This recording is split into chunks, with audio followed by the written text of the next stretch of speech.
Okay, I jumped the gun. Take two. Oh, no, I can't take two. It's live.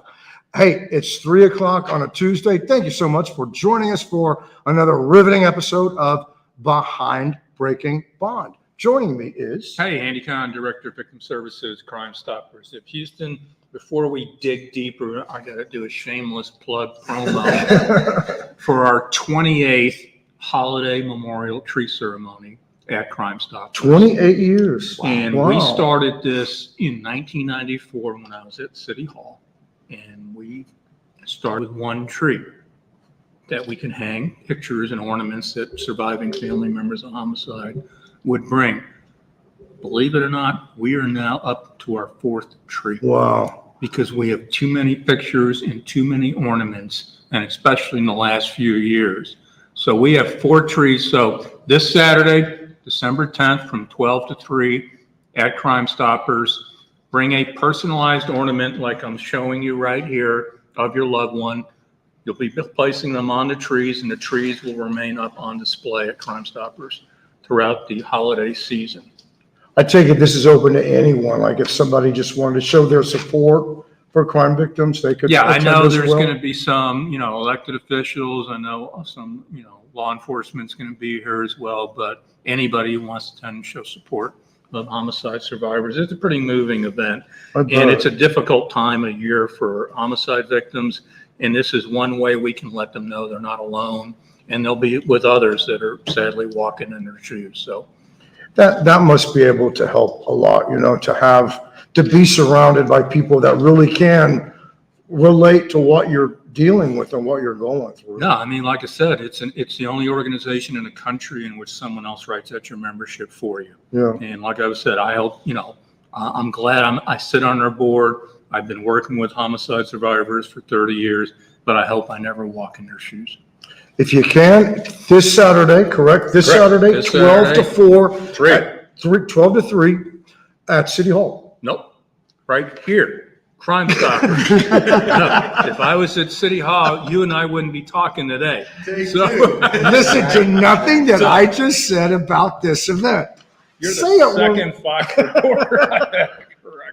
Say it one more time correctly. This Saturday, December 10th, at Crime Stoppers, 12 to 3. All are invited to join us. If you're a surviving family member of homicide, we encourage you to bring a personalized ornament and or a picture of your loved one to be displayed on the tree. Great. Joining us is another young man. Introduce yourself. Doug Griffith, and I'm the president of the Houston Police Officers Union. And I just want to say, Andy, for everything you do with these families, it is so impressive and so moving. I've had the honor of being able to come and sit in with some of these parents of murdered children meeting, and it is it's heart-wrenching. It really is. Yeah. It's sad, but they gain strength off of this, and they gain strength off of you and this organization. And I want to thank you personally for what you do for these families. I've watched. Completely impressive. Yeah, I've watched you. From the beginning of being a crime victims advocate, and it's just how you're able to kind of connect with these people.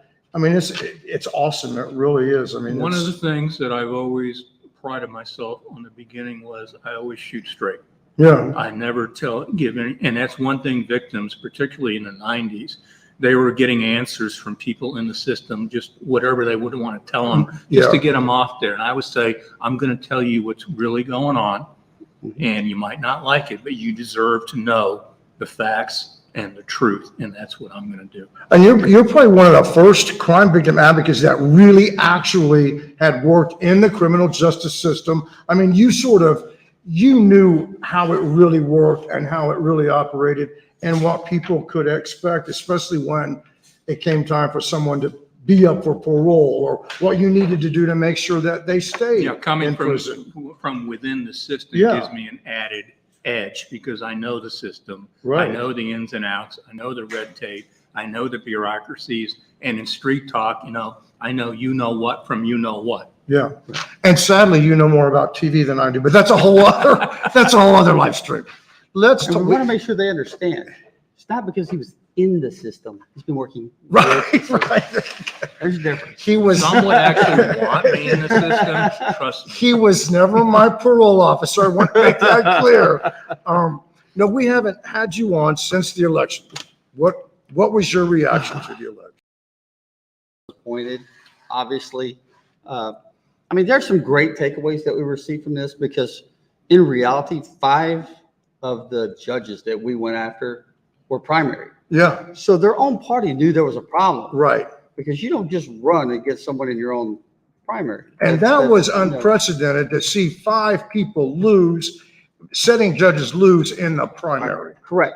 So even the other side of the aisle understands that there's a problem. Right, So hopefully that will transition and we'll start to see some of these judges open up the courts, start having trials again, and actually start putting some of these folks away where they need to be. When we're sending over 500 people, I want to say it's somewhere between 300 and 500 people now in Louisiana. yeah, We're paid to house them in Also Louisiana West because Texas we're, too, Yes. right? Yes. Yes. they're all- yeah. we're paying, the citizens of Harris County are paying to house people because we're not having enough trials. right. We've got to do something about that.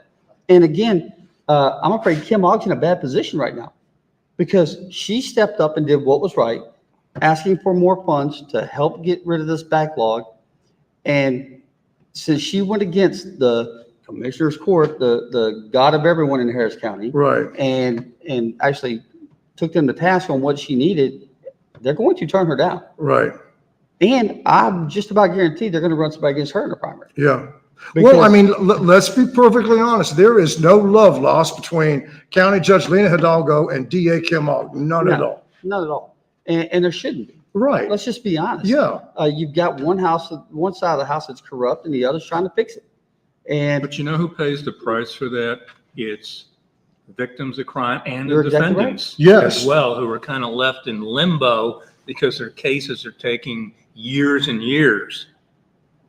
and that's not good for anybody. No. no, and a good defense attorney is going to tell them, hey, just hold up. Yeah, keep waiting. Yeah. Keep waiting. Don't Keep take waiting. that, don't take the deal now, wait No. another year. Because they're going to, at some point, the backlog's going to be so great that they're going to have, it's going to be like a fire sale. We're going to get rid of here, toss this case, toss that case. Yeah.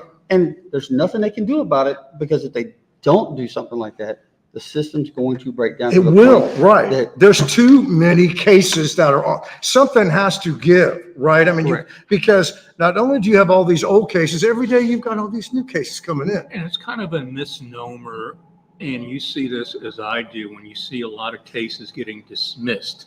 And a lot of cases are getting dismissed because a defendant has 3 or 4 charges Correct. on them. So you can take the dismissal rate and you can use that dismissal rate and manipulate the numbers by saying all these cases are getting dismissed. Right. Right. Well, and look at when we would research people for defendants for like breaking bond, you'd find all kinds of misdemeanor cases that they're just dismissed. I mean, it's like they go away.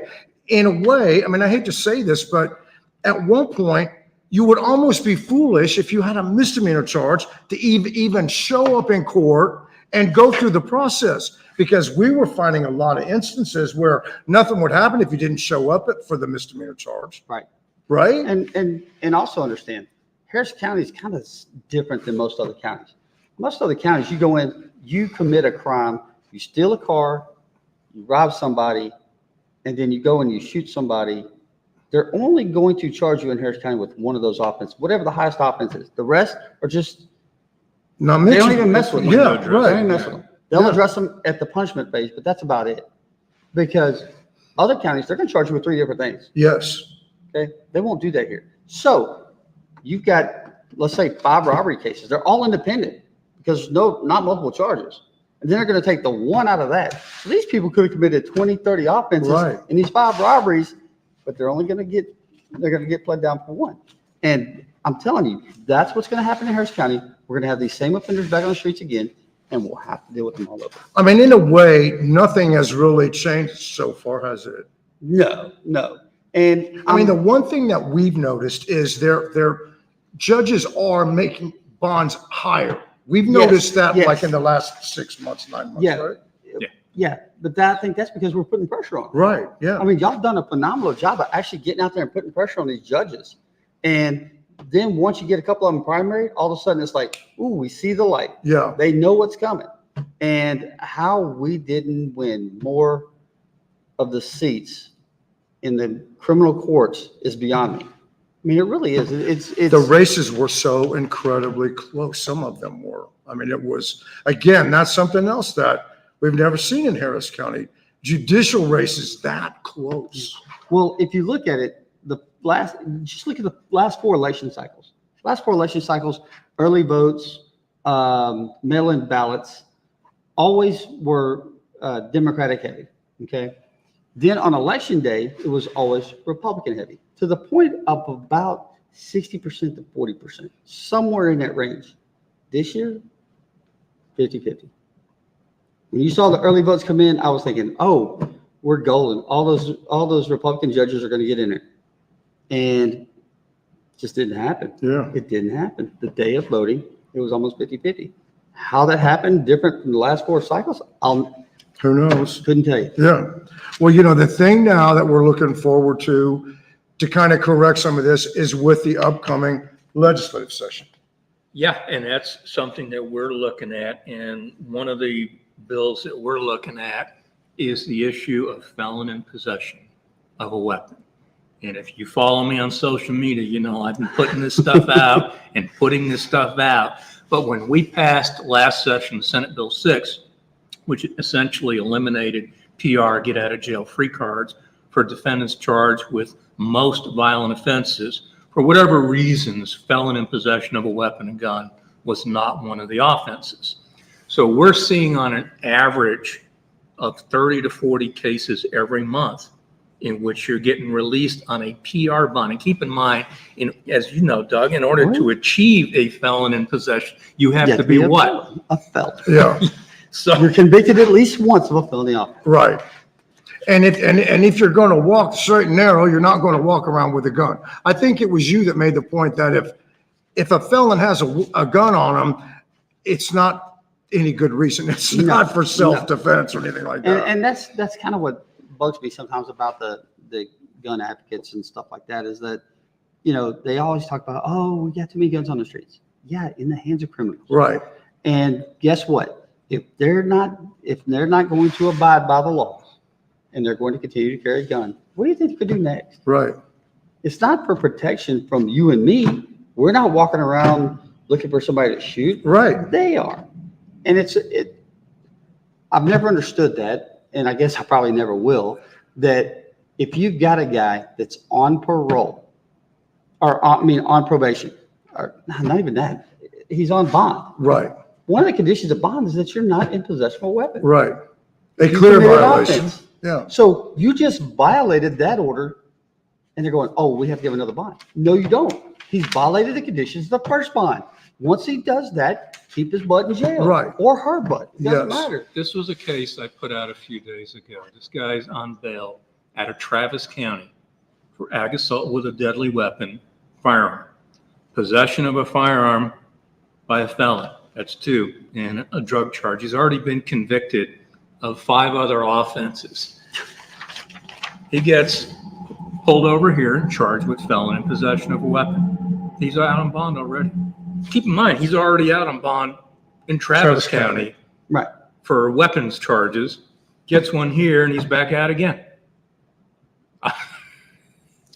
You reap what you sow. Right. Or It's you know, almost like he's screaming, I'm going to do something bad. I'm going to do something bad. And nobody's stopping him. Right. We have to do something legislatively to try to put a stop to this revolving door. Yeah. You know, Senate Bill 6 would be great if the judges would actually adhere to it. Right. There's no teeth in it, so it doesn't hold the judges accountable. We have to find a way to hold these judges accountable for their actions. I mean, take a look at this. You've got at least 3 judges that were over there. Every single one of them have at least 10 people that got out on multiple felony bonds, or even given a PR bond, or released on a low bond, went out and killed somebody. Yeah. And you can make the argument those people should be alive today. Correct. Right. Correct.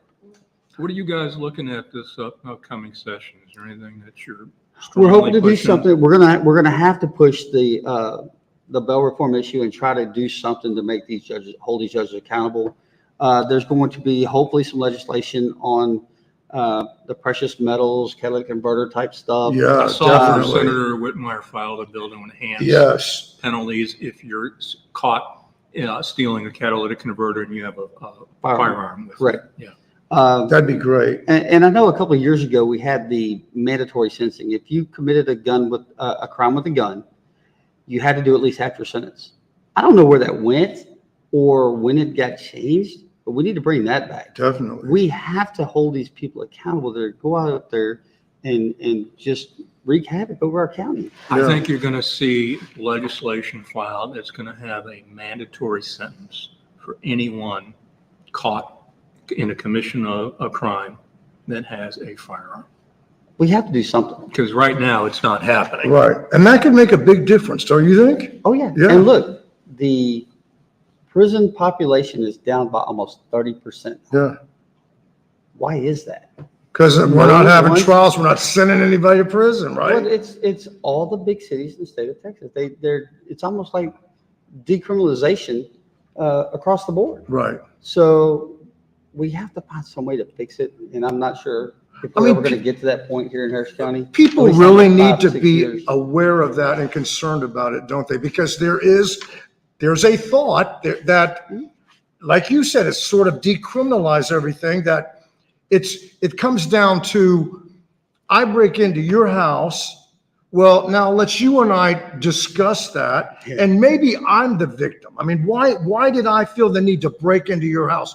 I mean, it's right. It's kind of this You're whole. entitled to the possessions more than the homeowner.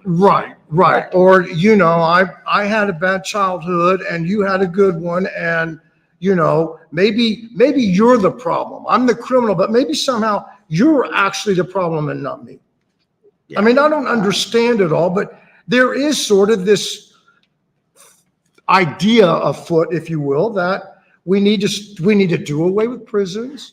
We need to look at the criminal justice system in a whole other way. Well, we went from the days of going, hey, don't do something stupid to get put in jail, to now it's like, oh, why are all these poor people in jail? Right. Yeah. Why are people dying in the jail? Well, yeah. Well, it's not it's not a 5-star hotel. It's not supposed to be a nice place to go. You're Here's supposed what I to don't, not want to go here's what I there. don't get. The criminal justice reformers, and God bless them, it will say, mass incarceration. Mass incarceration is kind of the code word. And I'm going, when we kept people locked up, the crime rate was Right. really down. I mean, statistically, you can see the crime rate diminish, especially the homicide numbers. Right. Now you can see the results of this code, this new, terminology. It's going to become the survival of the fittest, and whoever can shoot the best. Yeah. It'll go back to the old West days if they're not careful, because you have to protect yourself. Right. I'm going to do whatever I have to do to protect my family. Period. The end. Yeah. And if that means I get charged up for something down the line because I'm protecting my family, hey, what's the old saying? Better to be tried by 12 than carried by 6. There you go. Well, and Unfortunately, it sounds horrible. It does. Yeah. But the realities of today, you can't drive anywhere in the city of Houston where you're worried about. I've got people that rode with me the other day, afraid of me honking my horn at people. Yeah. They'll shoot at us. What are you doing? Yeah. Somebody don't tell them they're messing up, then how do they know? Or you're scared to go to an ATM machine. Right. Yeah. And basically, you got to have somebody watching over you to see Yeah. if you're going to get followed Mhm. home. Yeah. You feel like you need like an armed guard with you wherever you go, right? Exactly. On Raymond?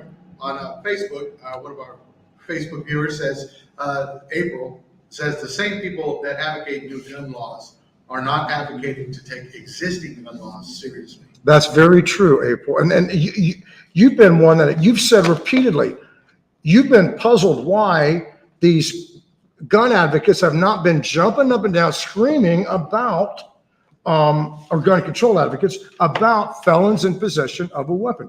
Before, I mean, how many times did we see a judge like automatically give someone a PR bond for felon in possession of a weapon?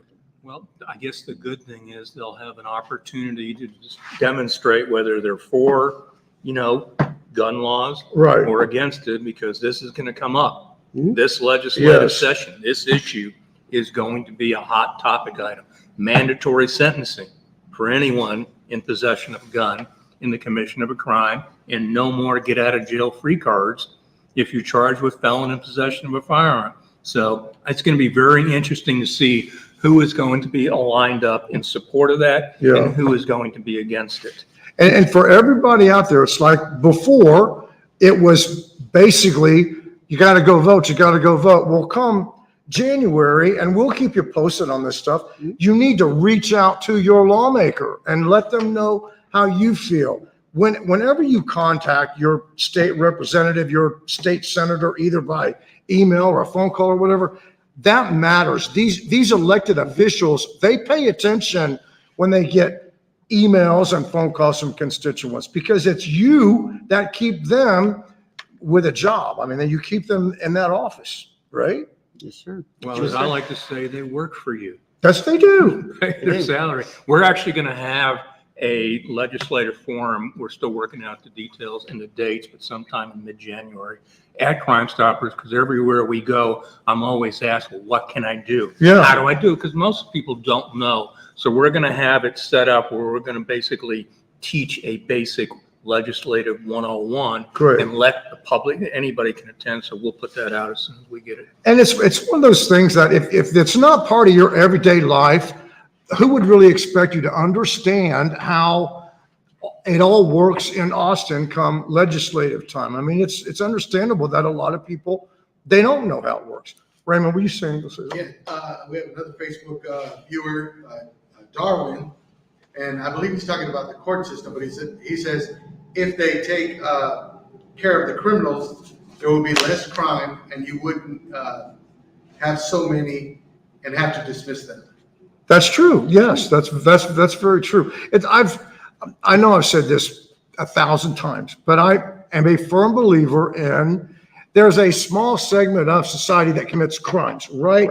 Most people, if you have made it through your life to about mid-20, 30 years old, and you've never been, in serious trouble, you've never been to prison, the odds are very unlikely that that's going to happen to you. And when it does, 9 times out of 10, it's like some financial thing, right? It's the guy that has a gambling problem that he stole from his employer. I mean, it's those kind of crimes. People don't wake up one day in their early 30s, late 20s, early 30s, you know what, I'm going to be a robber. I'm going to go out and kill, right? I mean, it's Yes, true. Sir. Yes, sir. You are correct. And so I think if you focus on the small criminal element, you automatically will see a decline in This crime. Randy Wallace rant was brought to you by Bazooka Bubble Gum, which you can blow up your bubbles.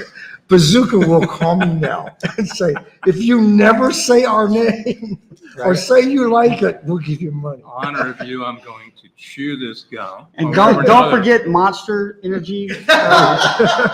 We're looking for sponsors to keep Doug- them off of these. Doug loves Monster Energy drink. What do we Anything got else, tonight? Randy? One more thing. Okay. And it's basically a shout out. Facebook viewer April again says, thank you so much for everything that Crime Stopper does for our families. Everyone forgets and moves on, not Crime Stoppers. That is so Amen. true. That is so true. And that's why we have this big event coming up this Saturday. So Tell us again about the details. you want me to tell them the accurate details Or your don't details. go to City Hall. Nobody will be there. This Saturday, December 10th from 12 to 3, we have our 28th annual holiday memorial tree ceremony in which we will have trees that family members who lost loved ones to homicide will be placing personalized ornaments on the trees that will remain up for display. So And everyone's welcome. We have one more. One more. One more comment. Go right ahead, It's man. from Facebook viewer Craig. He says, is it just that Democrat judges letting people off bonds, or is it both parties? The reason I ask is because you were all saying earlier that you could not believe during the voting many seats facing judges did not change. Can you guys explain that? I hate to go there, and this is why. It's not a partisan issue. Through this whole thing, no one on this show, on Breaking Bond, has been saying, vote Republican, vote Democrat. It's all based on public information, court documentation, and we specifically told you about judges. Were most of those judges Democrats? Yes, they were. They were elected in 2018 and came into the they took the bench in 2019. If you go back to 2018, it was a huge Democratic landslide. People were voting against Donald Trump. That's basically what happened. You had people that had never held an Lena Hidalgo is a perfect example of it. Nobody knew who Lena Hidalgo was, did they? No. I never will forget who was the county judge before? Emmett. The night of the election, and in all sincerity, the man says, who is this woman? Who was Lena Hidalgo? Lena Hidalgo became the youngest person to ever win county judge, and she's going into her second term. And hey, I wish her the best. I hope she does incredible things. But I've always tried to tell people, don't look at it as a Democrat-Republican issue. And you guys actually endorsed, right? On the HBOU, you endorsed some We Democrats. did Yeah. Democrats and Republicans, best right. people for the job. Yes. And one of the Republicans who does a phenomenal job, Maritza Antu, she was cleared the Lost. backlog and everything, and she lost. Yeah, yeah, How yeah. that happened, I'll never know. But Right. again, it's not Republicans, Democrats. She's going to be best for the job. And please remember, because as a reporter, it's so important to me to make it clear to everybody that everybody gets a chance to say what they want to. That, I'm not going into something with some preconceived, this is my agenda, or this is what I think about it. Again, every breaking bond report is based on data that anybody can look at. It's court documentation that's open to the We public. had candidates from both parties. Yes, we sitting did. Right where you We were. did, and I said 1,000 times probably And- that everybody was welcome. And some of the people that got unelected in their own primary were people that if you go and look at their website and you look at what they believe, they didn't believe people should be in jail. Right. You had a socialist in Frank Bynum who Yes. defund the police shirt on his social media. Then you had Greg Glass who talked about how he didn't believe anybody should be in jail, that we built prisons just to make money. There was all kinds of things. And again, these people did not win because they went out and they campaigned That was and people knew who they were. We had That's the Beto straight, suite. it was straight, Beto.